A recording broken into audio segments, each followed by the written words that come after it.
ইফতার বানানোর তোড়জোড় থাকলেও বাদ সেধেছে তীব্র গ্যাস সংকট। রাজধানীর কাঁঠাল বাগানের এই গৃহবধূ তাই রান্না করেন ঘরে তৈরি চুলার সাহায্যে। বললেন, বেশিরভাগ সময় ভুগতে হলেও রোজা এলে ভোগান্তি বাড়ে কয়েক গুণ। গ্যাস অনিশ্চয়তা, আসবে যে কোনো গ্যারান্টি নেই।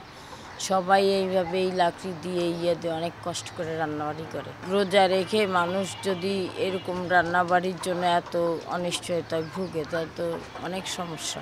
শুধু এই গৃহিণী নন, তীব্র গ্যাস সংকটে বিপাকে পড়েছেন রাজধানীর কাঁঠাল বাগান, কলা বাগান, হাতিরপুল, সেন্ট্রাল রোড এলাকার বাসিন্দারা। বাধ্য হয়েই রান্না করতে হচ্ছে ইলেকট্রিক সিলিন্ডার কিংবা লাকড়ির চুলায়। এতে একদিকে জ্বালানির খরচ যেমন বেড়েছে, তেমনি গ্যাস না পেলেও তিতাসকে গুনতে হচ্ছে বিল। রাত 12টার পরে আসে, আর হয়তো ভোর 4টা-5টা পর্যন্ত থাকে, তারপরে আবার চলে যায়। মাস শেষে গ্যাসের লাইনের ভাড়াও দিতে হয়, তার মধ্যে 1500-1600 টাকা করে সিলিন্ডারও কিনতে হয়। রোজার আগে রাত 3টার সময়টা ভাগ করা লাগে।